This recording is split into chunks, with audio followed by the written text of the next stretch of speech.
The boardroom on the 40th floor of Oakley Towers was silent, except for the hum of the air conditioner and the occasional shuffle of expensive papers. 12 men and women in tailored suits sat around a glass table that cost more than most Nigerians earned a year. At the head of that table sat Chief Mrs. Adiz Oakley, her silver-gray hair pulled back in a tight bun, her sharp eyes scanning the quarterly reports like a hawk hunting prey. At 67, she was still the most feared businesswoman in Nigeria. Forbes called her the Iron Lady of African industry. Her empire stretched from real estate to oil, construction to banking. She had built it all herself, clawed her way up from nothing, crushed anyone who stood in her way, and never apologized for a single decision. "The Port Harcourt project is behind schedule," she said, her voice cutting through the room like a blade. "I don't pay people to give me excuses. I pay them to deliver results." The project manager stammered. "Ma, the contractors, fire them. Find new ones. I want the hotel opening in 3 months. "Yes, Ma." She turned to the next page, her reading glasses perched on her nose. Then, without warning, the paper slipped from her fingers. Her hand trembled. Her eyes widened. "Ma," someone said. She tried to speak, but only a garbled sound came out. Her face twisted to one side. Her body jerked, then slumped forward. "Chief! Chief!" Chaos erupted. Someone screamed. Phones were pulled out. Security rushed in. Within minutes, an ambulance wailed through Lagos traffic, carrying the woman who owned half the city to Diamond Royal Hospital, the most expensive private hospital in Victoria Island. Chidi Okonkwo was on his break when the emergency alert sounded through the hospital speakers. "Code Blue ICU. All available hands to the emergency bay." He was eating jollof rice from a small plastic container in the staff lounge, the same meal he ate every day because it was cheap and filling. While other nurses complained about the long shifts, Chidi simply finished his food, washed his hands, and walked calmly to the ICU wing. He didn't rush. Rushing made you sloppy, and sloppy nurses made mistakes. When he arrived, the scene was chaos. Doctors barking orders, nurses running with 4 bags, machines wheeling in from all directions. And in the center of it all, on a stretcher, was a woman in an expensive navy blue suit, unconscious, her face pale, an oxygen mask over her nose. "Who is she?" Chidi asked a junior nurse. "You don't know? That's Chief Mrs. Oakley, the billionaire. They say she collapsed during a meeting." Chidi nodded and joined the team without another word. He didn't care if she was a billionaire or a street sweeper. She was a patient, and she needed care. For the next 6 hours, Chidi worked quietly and efficiently. He monitored her vitals, adjusted 4 drips, helped turn her to prevent bed sores, cleaned her face with a warm cloth, and made sure the oxygen mask stayed secure. He didn't talk unnecessarily. He didn't take photos like some of the other staff tried to do before security stopped them. He just did his job. By midnight, the ICU had quieted down. The doctors had stabilized her. The diagnosis was clear: massive ischemic stroke. She had survived, but barely. The damage to her brain was significant. They gave her days, maybe a week at most. Her family had been called. They were on their way. Chidi sat beside her bed, filling out the patient chart. Her eyes were closed. The machines beeped softly. Her chest rose and fell with the rhythm of the ventilator. He looked at her face. Even unconscious, even weak, she looked strong. There were deep lines around her eyes, not from laughter, but from years of frowning, calculating, commanding. Her hands, resting on the white hospital sheet, were small but looked powerful, like they had signed deals and crushed enemies without hesitation. Chidi wondered what kind of life she had lived, what kind of person lay beneath the expensive clothes and the powerful name. He reached over and gently adjusted the blanket over her shoulders. "Rest now, Ma," he whispered. "You're safe here." The next morning, her children arrived like a storm. First came Ngozi, the eldest daughter, straight from Heathrow Airport in London. She wore Chanel sunglasses, a designer coat, an expression of barely concealed annoyance. Behind her trailed 2 assistants carrying Louis Vuitton luggage. "Where is she?" Ngozi demanded at the reception desk. "I need to see my mother immediately." The receptionist stammered. "Ma, visiting hours. Do you know who I am? Do you know who my mother is?" The hospital director himself came down to escort her to the ICU. Next came Emeka, the first son, a man in his early 40s with a permanent scowl and an expensive watch that caught the light with every movement. He arrived with his lawyer, a thin man carrying a briefcase. "Has she signed anything?" Emeka asked the doctor immediately. "Sir, she's unconscious." "But is she lucid? Can she communicate?" "Not at the moment." "Then we need to prepare. I need access to her medical records. I need to know everything." Finally came Tund, the youngest son, softer than his siblings but no less calculating. He arrived quietly, carrying flowers, looking sad for the cameras that had already gathered outside the hospital. By noon, the ICU corridor looked like a corporate meeting. Lawyers whispered in corners. Assistants made phone calls. Family members argued in hushed but intense tones. And through it all, Chitty moved silently, checking vitals, changing for bags, doing his work. On the second day, something unexpected happened. Chief Mrs. Oakley opened her eyes. It was early morning. The hospital was still quiet. Chitty was alone in the room, adjusting her pillow when her fingers twitched. Then her eyelids fluttered. Slowly, painfully, she opened her eyes. Chitty leaned over her carefully. "Ma, can you hear me?" Her eyes moved, unfocused at first, then locking onto his face. "You're in the hospital," Chitty said gently. "Diamond Royal Hospital. You had a stroke, but you're stable now. Can you blink once for yes?" She blinked. "Good. Can you move your right hand?" "Nothing." "That's okay." "The left." Her left fingers moved slightly. "Very good, Ma. You're doing well." Her lips moved. No sound came out. Chitty brought a cup with a straw to her lips and let her take a tiny sip of water. She coughed weakly, then whispered, so softly he had to lean close. "Who are you?" "My name is Chitty. I'm your nurse." She stared at him for a long moment. Her eyes were sharp despite the weakness of her body. "Why are you different?" Chitty smiled gently. "Different how, Ma?" "Not looking at me like money." Chitty adjusted the blanket again. "Because I'm not here for money, Ma. I'm here to make sure you're comfortable." Tears suddenly filled her eyes. She blinked them away quickly, as if ashamed. "Everyone wants something," she whispered. "Not me," Chitty said quietly. "I just want you to heal." She closed her eyes, and a single tear rolled down her cheek.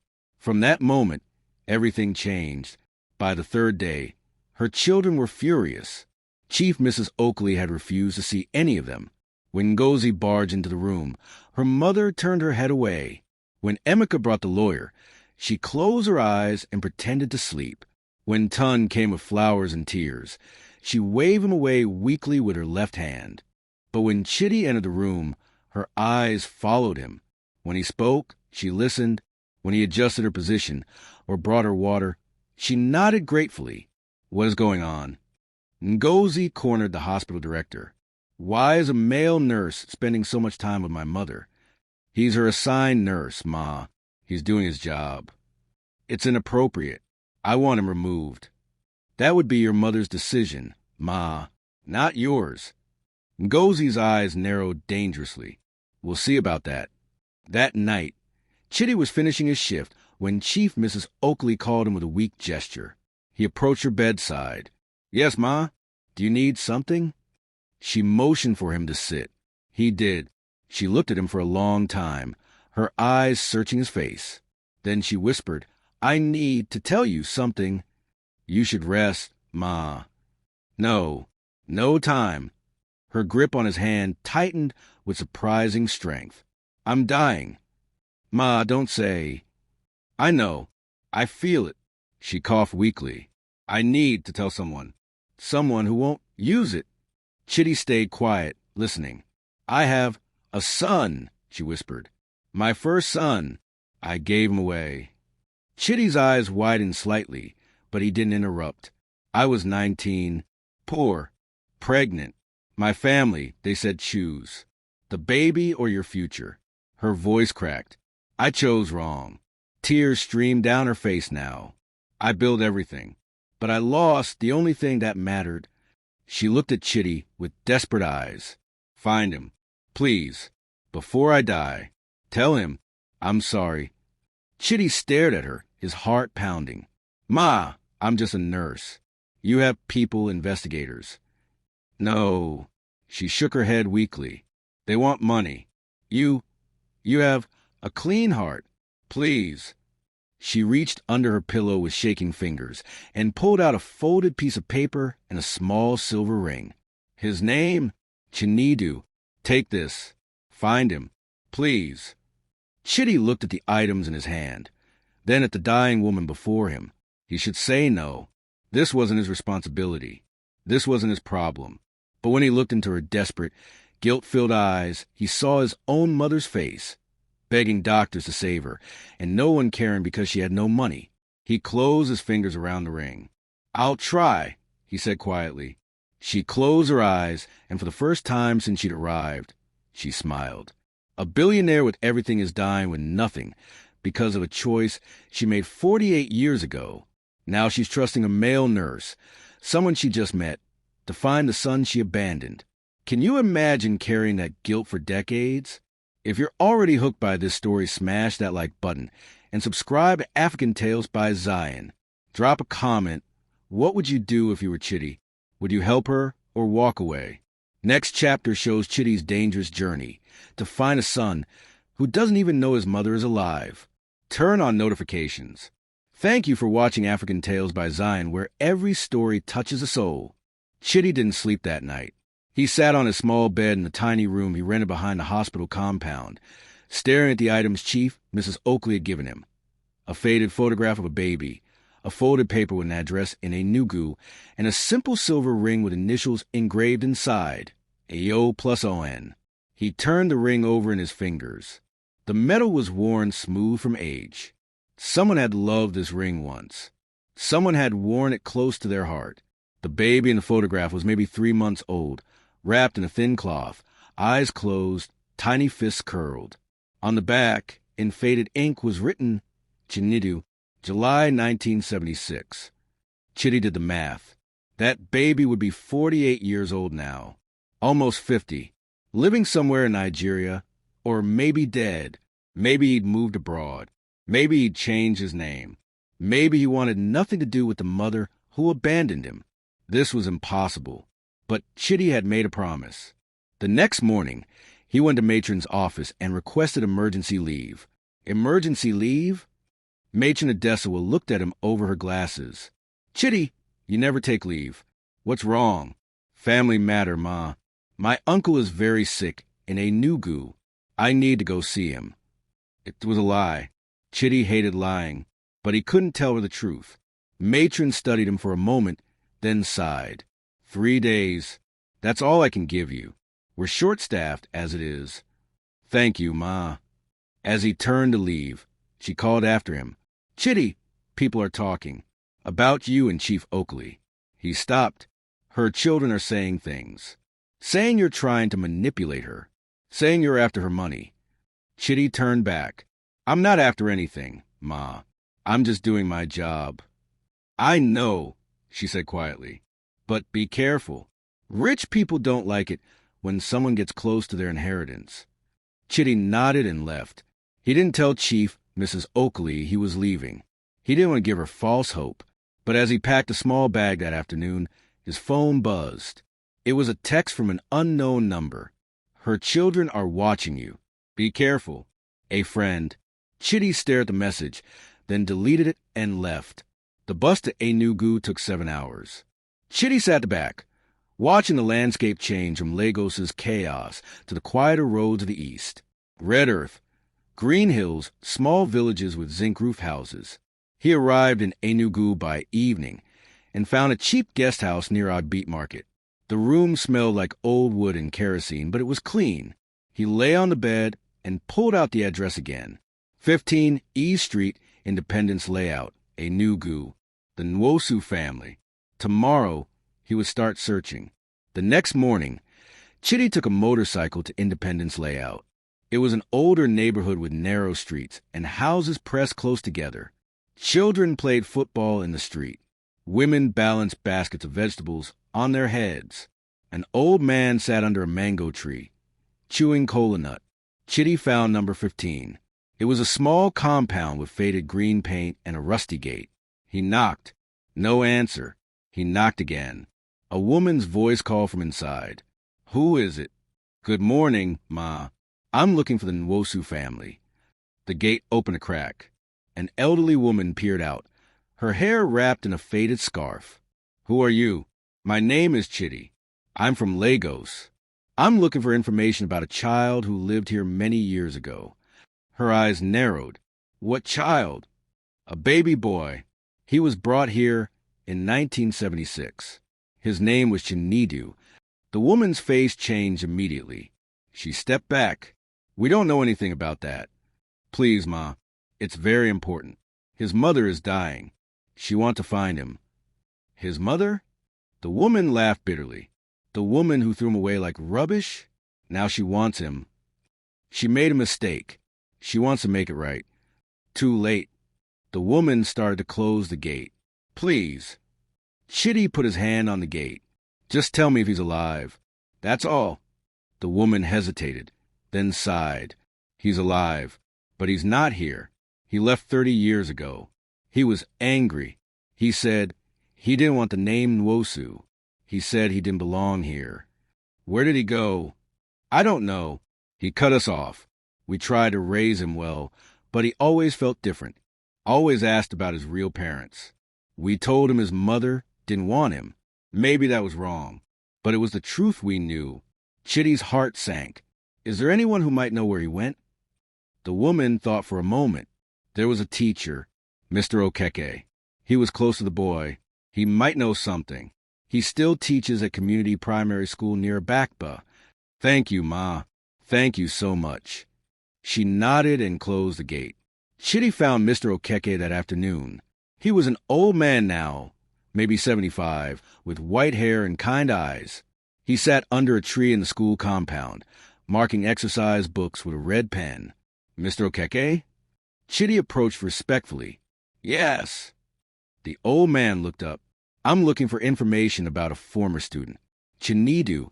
He lived with the Nwosu family many years ago." Mr. Okeke's eyes lit up with recognition. "Chinedu? Ah, that boy. Brilliant child. So brilliant, but so angry." He shook his head sadly. "He always felt like he didn't belong. He used to ask me, 'Sir, why doesn't anyone want me?' It broke my heart." "Do you know where he is now?" "Last I heard, he moved to Lagos. He became a teacher, too. Said he wanted to help children like him, children who felt lost." Mr. Okeke smiled. "He had a good heart, that boy. Just wounded. Do you know which school in Lagos?" "No, I'm sorry. We lost touch many years ago. But I know he didn't use the name Nwosu. He took a different name. Something his birth father gave him. Do you remember the name?" Mr. Okeke thought hard. Obiora? No, wait. He said his father's name was Obiora. So he took that. Chinedu Obiora. Chitty's pulse quickened. "Thank you, sir. Thank you so much." "Is he in trouble?" "No, sir. Someone is looking for him. Someone who loves him." The old teacher smiled sadly. "I hope they find him. That boy deserves to be loved." Chitty returned to Lagos the next day, exhausted but hopeful. He had a name now, Chinedu Obiora. But Lagos had over 20 million people. Finding one teacher without more information would be nearly impossible. He went straight to the hospital.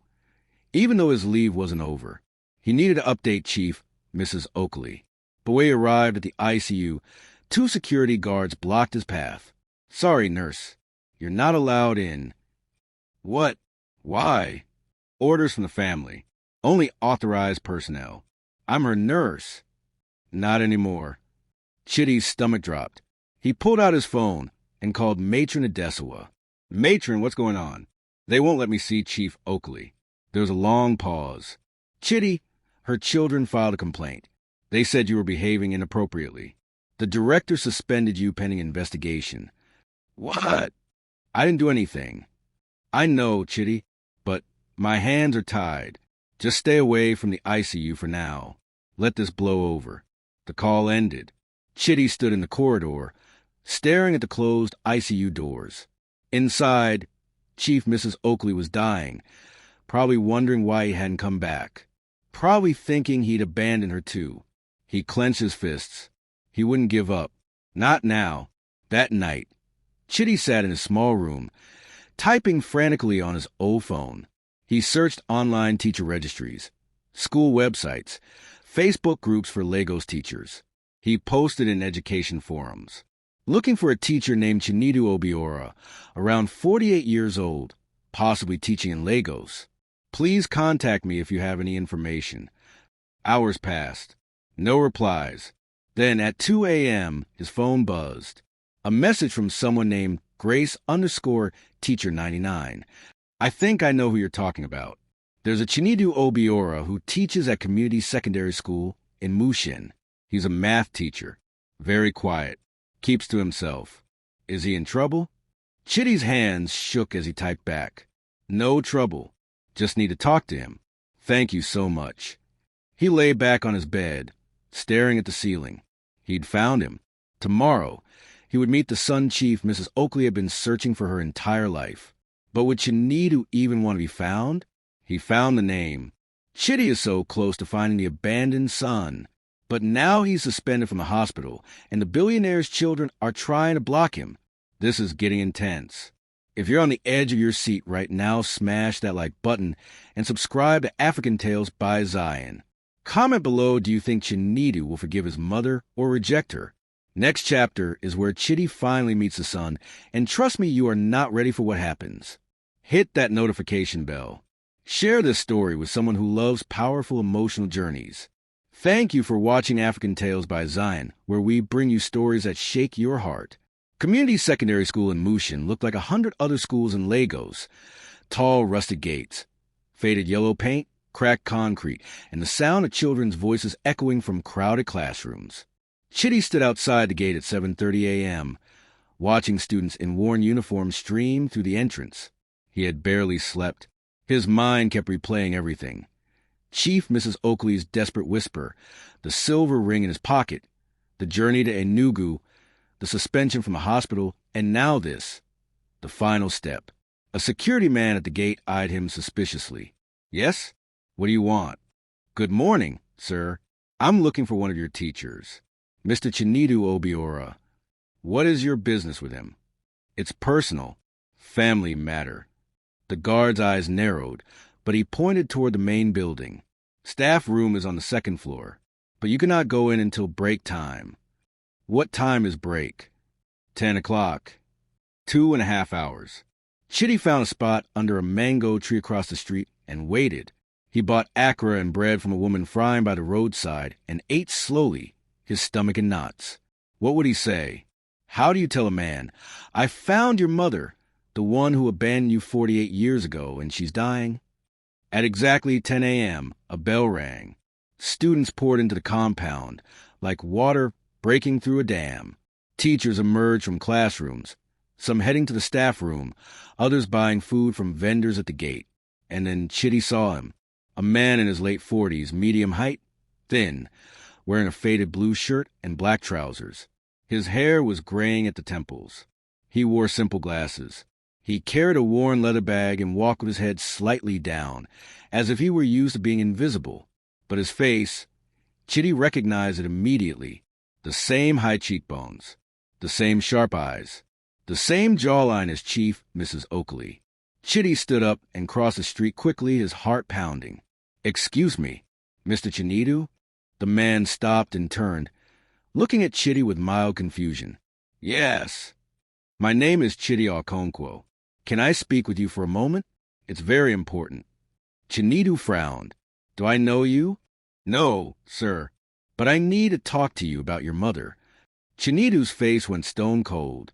I don't have a mother. He turned to walk away. Her name is Adiz Oakley, Chitty said quickly. Chinedu stopped. His shoulders tensed. Slowly, he turned back around. What did you say? Chief Mrs. Adiz Oakley. She's in the hospital. She's dying. She sent me to find you. Chinita stared at him for a long, hard moment. Then he laughed, a bitter, hollow sound. So she finally remembered me. She never forgot you. Really? Chinita's voice was sharp now, cutting. Then where was she for 48 years? Where was she when I was growing up being told I was unwanted? Where was she when I asked who my parents were and got nothing but lies? She made a mistake. A mistake. Chinita stepped closer, his voice rising. You don't abandon a child and call a mistake. You don't throw away a human being and then show up decades later asking for forgiveness. She's dying, Chitty said quietly. Good. Chinita's eyes were hard. Let her die. Just like she let me live all these years thinking I was nothing. She didn't think you were nothing. She thought about you every single day. Then why didn't she come for me? The question hung in the air like a challenge. Students nearby had stopped to watch. Teachers whispered, but Chitty didn't look away. Because she was afraid, Chitty said, because she was ashamed, because she didn't think you'd ever forgive her. And maybe you won't, but she's dying, and she wants to tell you the truth herself. She wants to look you in the eye and say she's sorry. Chinita's jaw clenched, his hands balled into fists. I don't need her apology. Then don't accept it, Chitty said.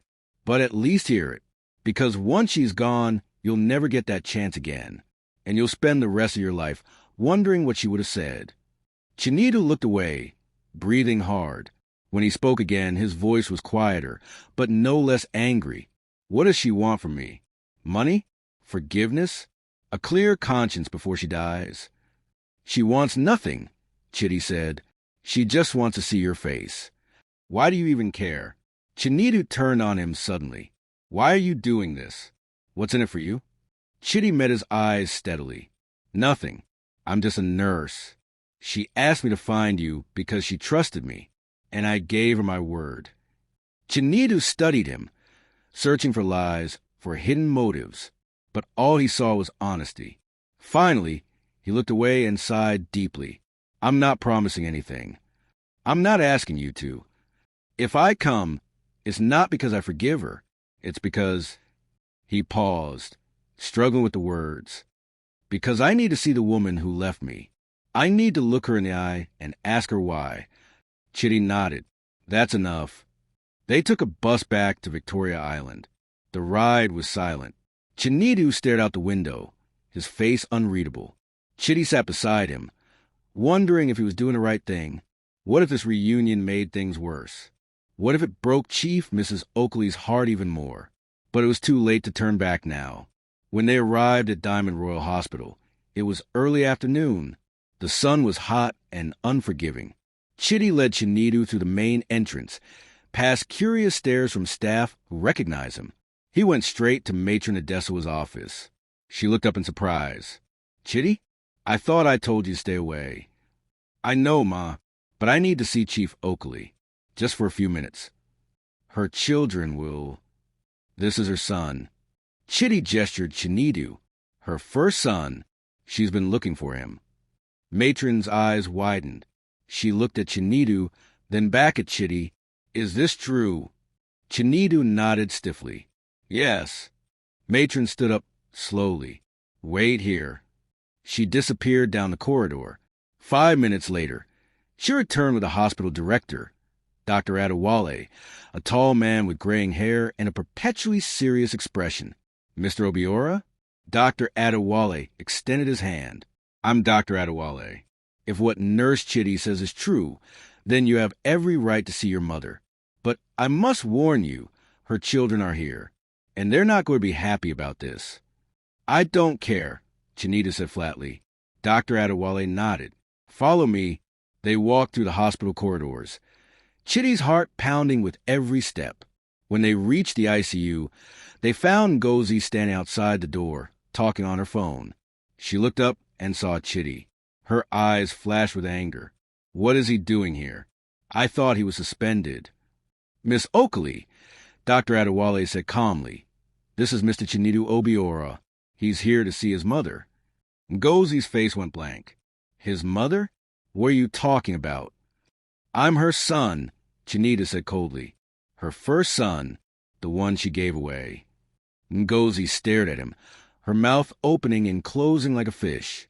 Then she laughed, a harsh, disbelieving sound. This is ridiculous. This is some kind of scam. It's not a scam, Chitty said. Who are you? Ngozi turned on Chinidu. Did he pay you to pretend to be her son? Is this about the will? I don't want anything from her, Chinidu said, his voice steady. I just want to see her face. That's all. No, absolutely not. Security. But before the guards could move, the door to Chief Mrs. Oakley's room opened. A nurse stepped out, her face pale. Miss Ngozi, your mother is asking for someone. She keeps saying Chinidu. She's very agitated. Ngozi froze. Chinidu's expression didn't change, but his hands trembled slightly. Dr. Adewale looked at Ngozi. It seems she knows he's here. Ngozi's face twisted with rage and confusion. This is insane. This is... Let him in. A weak voice called from inside the room. Everyone fell silent. Slowly, Chinidu walked toward the door. Chitty followed. Ngozi tried to block them, but Dr. Adewale gently moved her aside. Let them have this moment, he said quietly. The room was dim.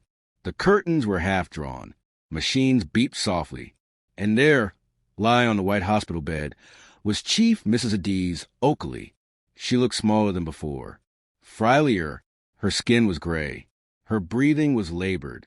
But her eyes were alert, sharp, and locked onto the doorway. When she saw Chinidu, she gasped.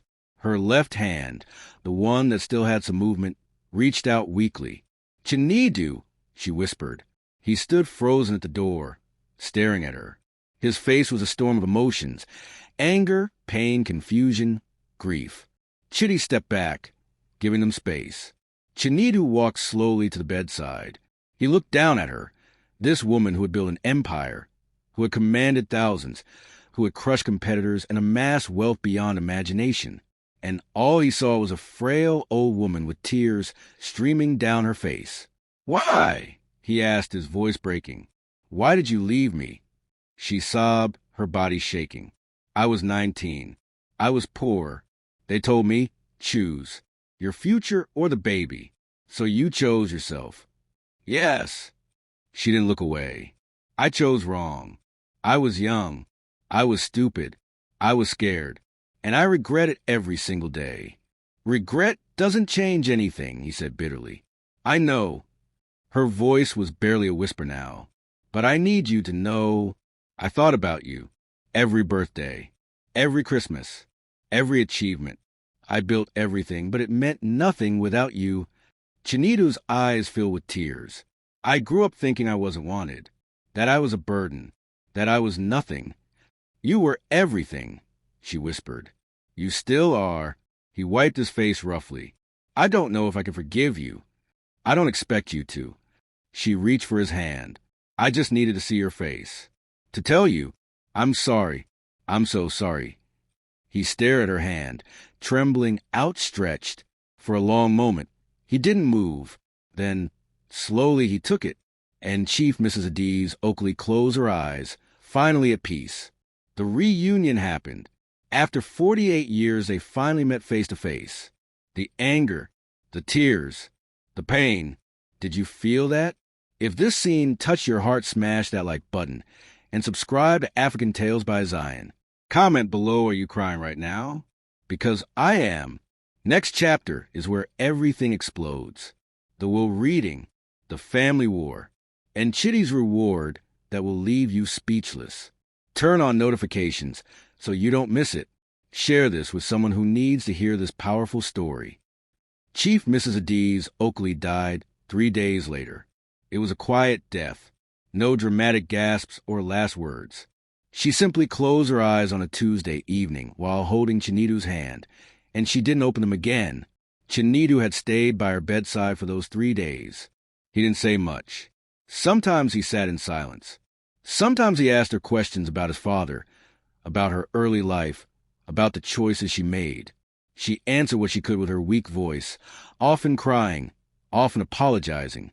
Chitty watched from the corner of the room, giving them space but ready to help whenever needed. He saw something shift in Chinedu over those 3 days. Not forgiveness exactly, but understanding. The hard edges of his anger softened into something more complicated. Grief for what could have been, acceptance of what was. On the last evening, Chief Mrs. Oakley had whispered to Chitty when Chinedu stepped out for a moment. "Thank you," she said, her voice barely audible. "You gave me peace." "Rest now, Ma," Chitty had replied gently. She smiled faintly. "I can finally rest." The funeral was a spectacle. It was held at the prestigious Redeemed Christian Church in Victoria Island. Politicians came in convoys. Business moguls arrived in designer black. The church was filled with white roses and photographs of Chief Mrs. Oakley at various stages of her life, receiving awards, cutting ribbons, standing beside presidents. But conspicuously absent were any photos of her as a young woman, or of the son she had given away. Ngozi, Emeka, and Tun sat in the front pew, dressed in expensive black attire, playing the role of grieving children perfectly. They wept on cue. They received condolences with practiced grace. They gave speeches about their beloved mother and her incredible legacy. Chinedu sat 3 rows back, wearing a simple black shirt and trousers. He didn't cry. He didn't speak to anyone. He just sat quietly, staring at the casket. Chitty sat beside him, also silent. After the service, as mourners filed past the casket to pay their last respects, Ngozi approached Chinedu with her lawyer in tow. "We need to talk," she said coldly. Chinedu looked up at her. "About what?" "About who you claim to be. About your supposed relationship with our mother. About your intentions." "I don't have any intentions." "That's not what our lawyer thinks." The lawyer, a thin man named Mr. Ballaghan, stepped forward. "Mr. Obiora, we'll be requiring a DNA test to verify your claims.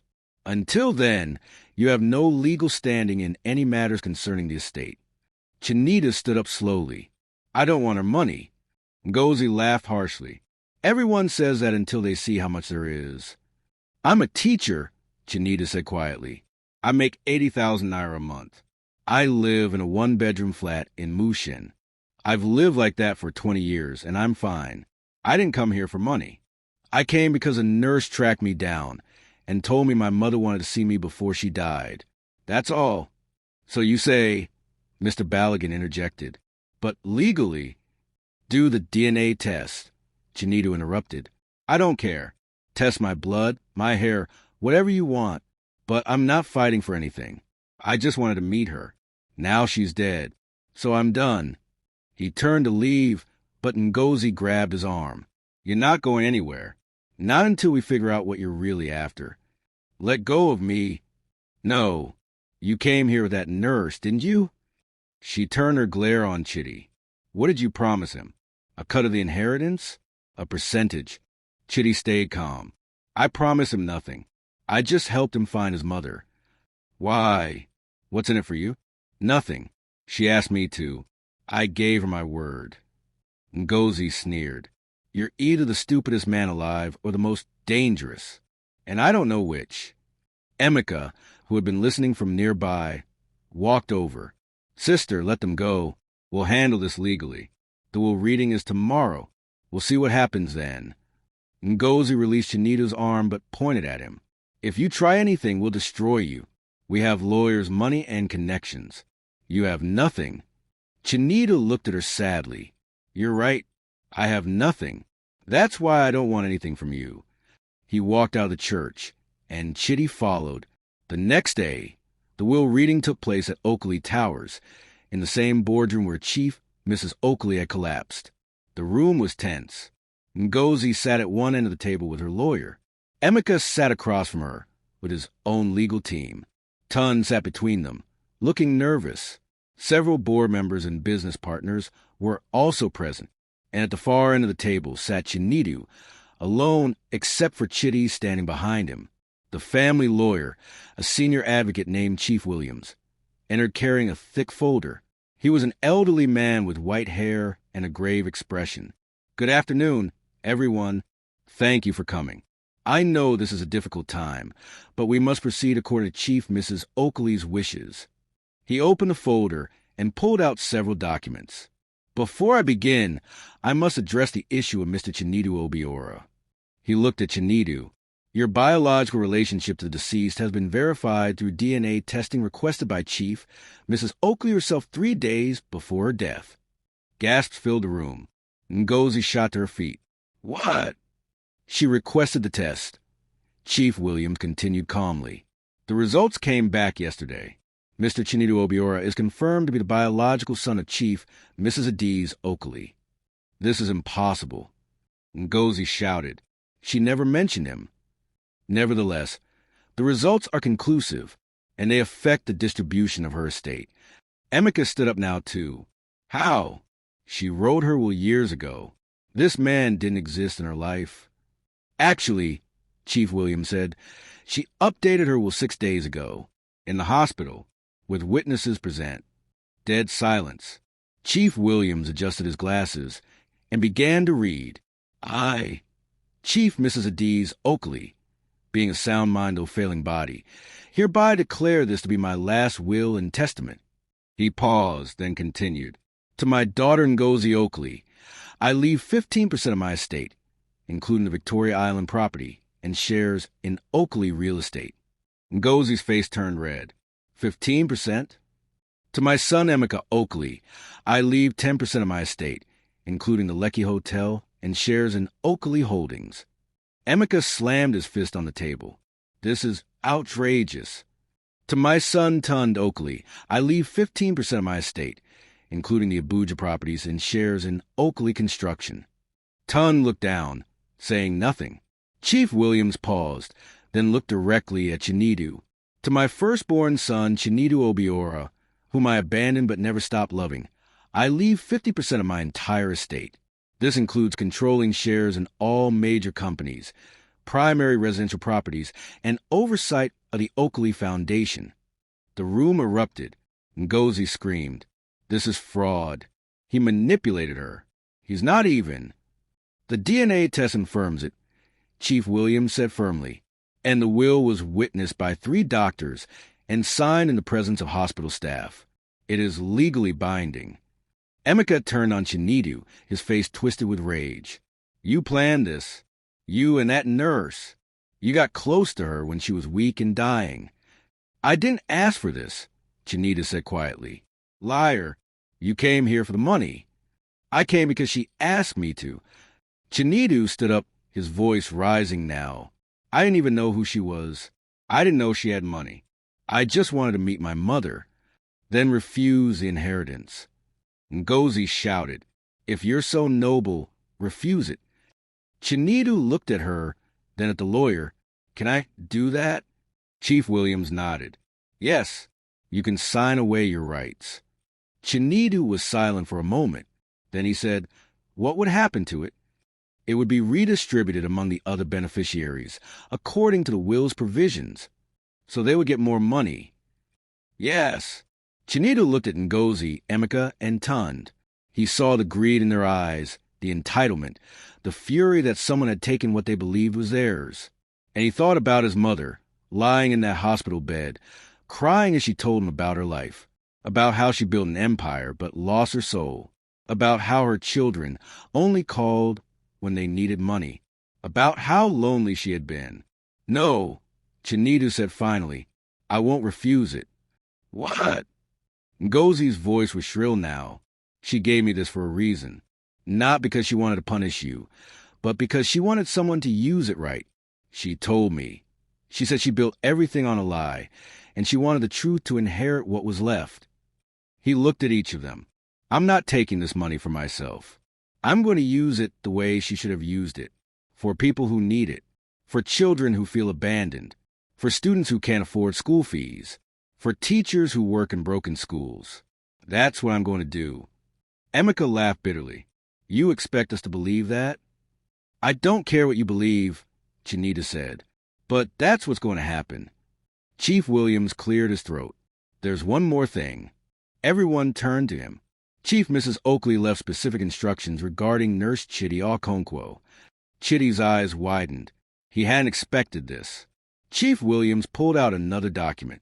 To Chidi Okonkwo, the young man who showed me what true compassion looks like, who stayed when others left, who asked for nothing but gave everything.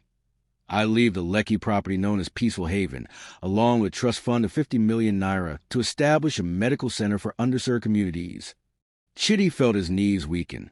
50 million naira, a property in Lekki. She also wrote you a personal letter. Chief Williams handed him an envelope. Chidi's hands shook as he opened it. Dear Chidi, you probably don't understand why I'm giving you these things. Let me explain. I spent my whole life building an empire, but I forgot to build a legacy of love. I had everything but felt nothing. Until I met you. You didn't see a billionaire. You saw a sick woman who needed care. You didn't want my money. You just wanted me to have peace. Because of you, I got to meet my son before I died. Because of you, I got to say I'm sorry. Because of you, I can leave this world a little lighter than I entered it. So take this gift, not as payment, but as gratitude. Use it to heal others the way you healed me. Build something beautiful, something true. Thank you, Chidi. You gave me the one thing money can't buy. Peace. With all my gratitude. Adiz. Tears rolled down Chidi's face. He folded the letter carefully and held it close to his chest. Ngozi was already on her phone, calling more lawyers. Emeka was shouting threats. Tun just sat quietly, looking tired. But Chinedu walked over to Chidi and extended his hand. Thank you, he said simply, for bringing me to her, for giving me that chance. Chidi shook his hand. She loved you, even if she didn't show it the right way. I know that now. They left the building together, leaving the chaos behind. Outside, the Lagos sun was bright and hot. Cars honked. Street vendors shouted. Life continued. Chidi looked up at the tall building, at the empire chief Mrs. Oakley had built. What are you going to do now? He asked Chinedu. Go back to teaching, Chinedu said. But also start the foundation she wanted. Help kids who feel like I did. Make sure no child grows up thinking they're unwanted. That's beautiful. What about you? Chidi smiled. I'm going to build a clinic. A place where people can come for care, whether they have money or not. A place that heals bodies and hearts. Chinedu smiled back. She would have liked that. They stood there for a moment. Two men brought together by a dying woman's last wish, now bonded by something bigger than blood or money. Purpose. 50%. The abandoned son got 50% of a billion naira empire, and Chidi got 50 million naira in property. Can you believe this? If you're shocked and amazed right now, smash that like button and subscribe to AfricanTales by Zion. Comment what would you do with 50 million naira? Next chapter is a beautiful conclusion where we see the legacy they built with that money, and it will warm your heart. Hit that notification bell. Share this story because everyone needs to see how compassion changes everything. Thank you for watching African Tales by Zion, where every ending is a new beginning. 6 months had passed since the funeral. The legal battles had been fierce. Ngozi and Emeka hired 3 different law firms to contest the will. They claimed undue influence, mental incompetence, fraud. They dragged the case through court for months, spending millions on lawyers. But the will held. The DNA evidence was irrefutable. The hospital witnesses testified that Chief Mrs. Oakley had been lucid and clear when she made her final changes.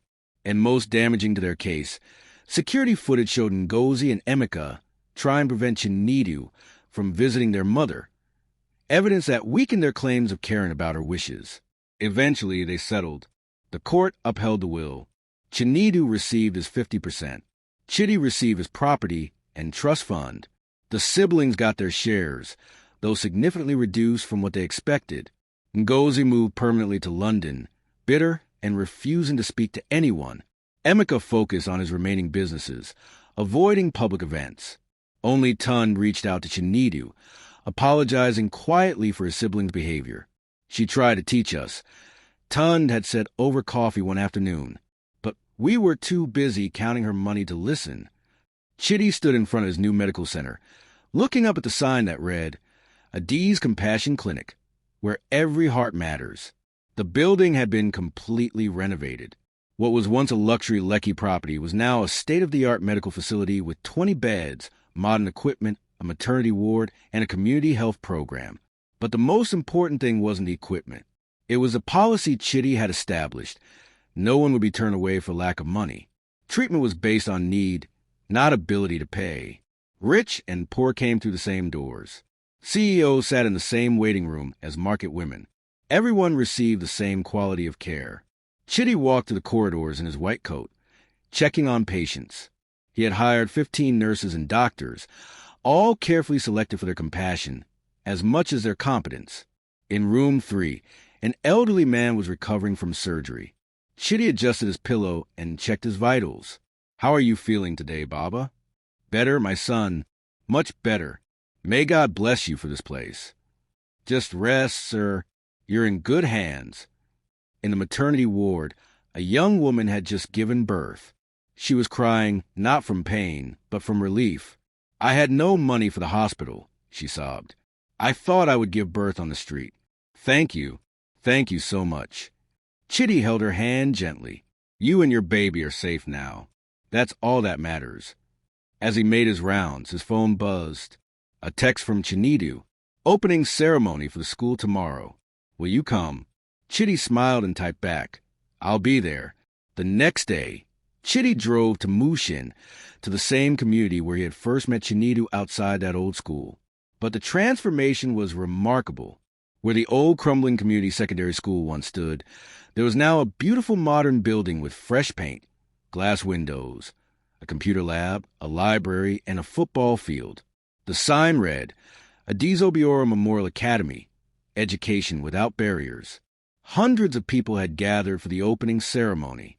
Students in brand new uniforms, parents in their best clothes, community leaders, education officials. Even the governor had sent a representative.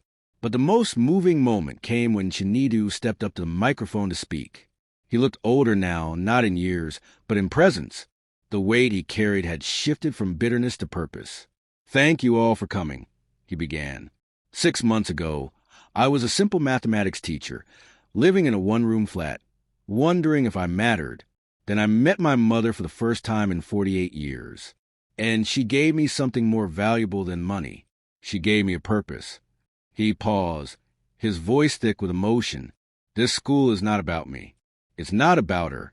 It's about every child who feels unwanted, every student who thinks they don't belong, every young person who believes they're not good enough." He pointed to the building. "In this school, every child matters. Rich or poor, brilliant or struggling, confident or broken. They all have a place here. Because I know what it's like to feel abandoned, and I never want another child to feel that way." The crowd erupted in applause. As the ceremony continued with performances by the students, Chinedu stepped off the stage and walked over to where Chitty stood under a tree.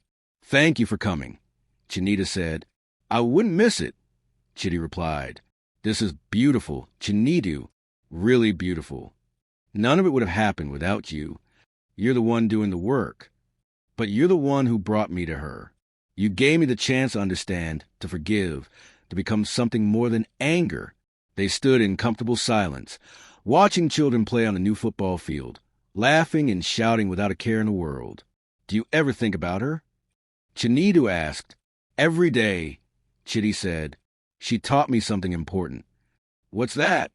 "That everyone deserves a second chance. That it's never too late to make things right. That one act of compassion can change everything." Chinedu nodded slowly. She was complicated. She hurt people, including me, but she also tried to fix it before she died. That takes courage. "Yes, it does." A young girl, maybe 7 years old, ran up to Chinedu holding a drawing. Sir, look what I made." It was a crayon picture of a woman with a crown, holding hands with a little boy. "Who is this?" Chinedu asked gently. "That's you and your mama," the girl said proudly. "Teacher told us about how she found you again before she went to heaven." Chinedu's eyes filled with tears. He bent down and hugged the little girl. "Thank you. This is beautiful." She smiled and ran off to play. Chitty placed a hand on Chinedu's shoulder. "You're healing them by healing yourself." "I'm trying," Chinedu said quietly. 1 year later, both institutions were thriving. Adi's Compassion Clinic had treated over 5,000 patients. 3 babies had been born there. 2 cancer patients were in remission. Countless elderly people received free medication and care. Adi's Obiora Memorial Academy had enrolled 500 students, with 200 on full scholarships. The first class of graduates scored the highest WAC results in Mushin's history. 10 students received university scholarships.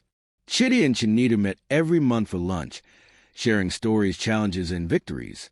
They had become brothers, not by blood, but by bond. One afternoon, as they sat in a small restaurant eating umla and yudu, Chinidu pulled out an old photograph. It was the same baby picture chief Mrs. Oakley had given Chidi a year ago.